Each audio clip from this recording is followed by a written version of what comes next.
Welcome friends, new project. So other videos we were clearing this land, quick update on it. It is roughly at this time frame, it was like July, extremely hot. I mean 95-degree weather, 100% humidity. I mean it was miserable.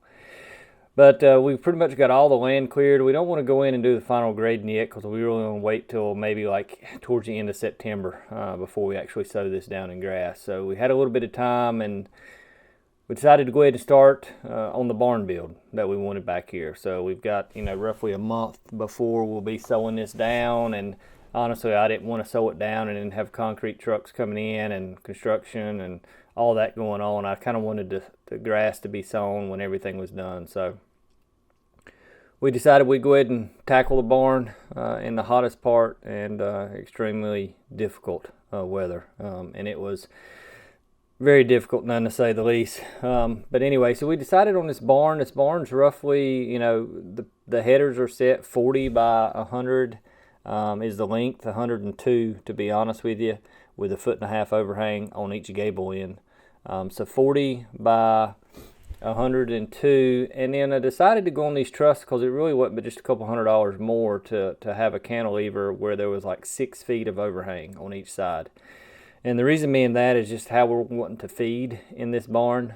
We want to feed on the outside all the way around the barn. And so we did get all the posts set, all the headers set, and I did hire a crane truck to come in. Setting trusses is something that's just too much for just the family and I. Didn't want Dad to be up on climbing on the rafters, etc. So I hired a crew to come in, spent one day really kind of helping me set these rafters with the crane truck and getting them plumb and everything. And there's just some things you just can't do by yourself. You just need multiple people, multiple hands. So this is about the only thing that we've done as far as paying someone to do. So they came in and I was down doing the cutting the boards while they were climbing the rafters and getting them set. So all in all, it went fairly quickly. We did have to stop mid-afternoon or else we would have got done in one day due to thunderstorms. But we picked back up the next morning and we pretty much got them all set. My son actually helped come up with this design. He actually wanted to be able to drive through the barn and actually, looking at it, it was a much better design, better idea, so that's what we went with. We ended up spanning where you drive through the barn on one end, roughly about 19 feet. So there's a 19-foot opening. And with the kids helping me that day, this was actually a Sunday, and unfortunately I just felt guilty about having them help me. They helped me actually the day before put all the metal up, and we ended up using the front end loader on the tractor and a skid steer because this metal was 28 feet long, each sheet was. And so we kind of got it close and then used a set of vice grips and clamped it and pulled it up and put it in position. So that left me kind of fastening all this metal down really by myself. And unfortunately, I had actually come down with COVID.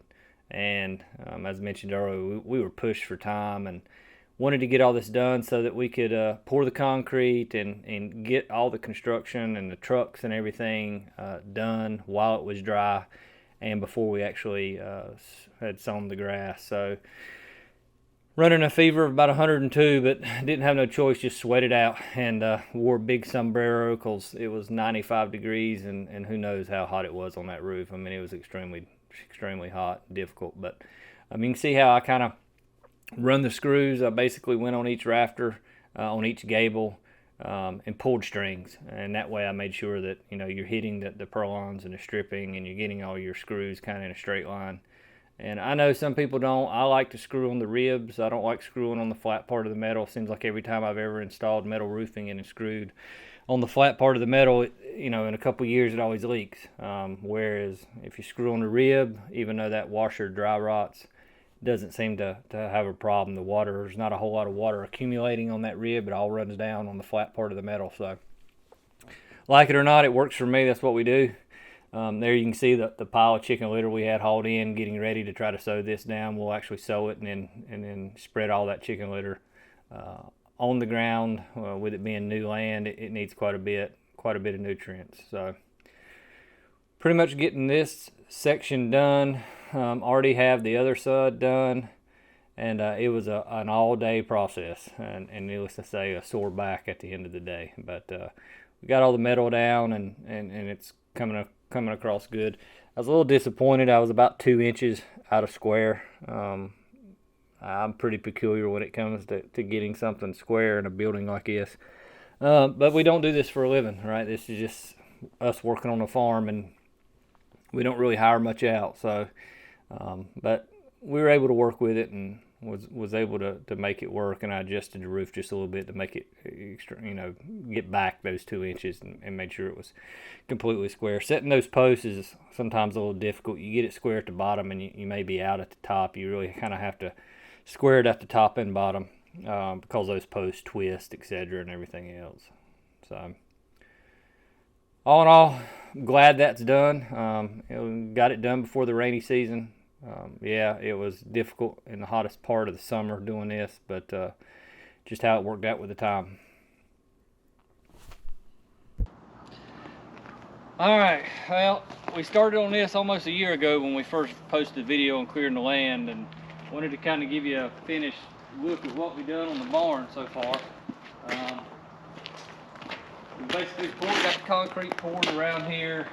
As you can see, we still got quite a bit of rock. I need to move the rock in the middle section, and we'll show a finish once we get it all said and done. But the whole idea is, unlike the barn down there where you're feeding on the inside, I'm trying to make it with 6 feet overhangs, and then basically the cows will stick their head out this way, and then you'll feed right here. That way you don't really have to go inside, and then on the inside we'll have a working facility. So basically we'll split this pasture up. Cows will be able to come in here on this side. Cows will be able to come in on that side as well. And then the working facility will be here in the center. We'll basically be able to work the cows and run them in here.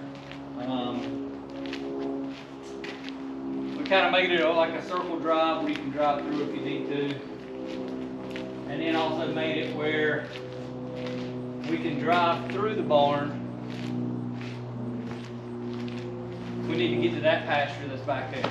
So kind of did 2 LVL, double LVL here to span this, and be able to drive through over here. This side of the pasture is not going to be the bull pen, so this is be where we feed the bulls out and kind of finish them for a breeding stock that we sell.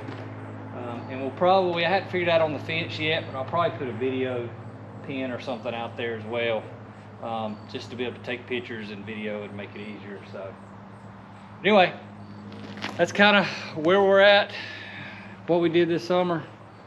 Glad that we've got it to this point. We'll still have to run electrical and lights, but it's dried in, so we've got it to the point where we wanted to this fall, and then come back this spring and probably start putting a fence around it this spring once the grass comes up, gets tall enough. I'd like to be able to bush hog it, let it seed out and bush hog it before I ever put cows in here. So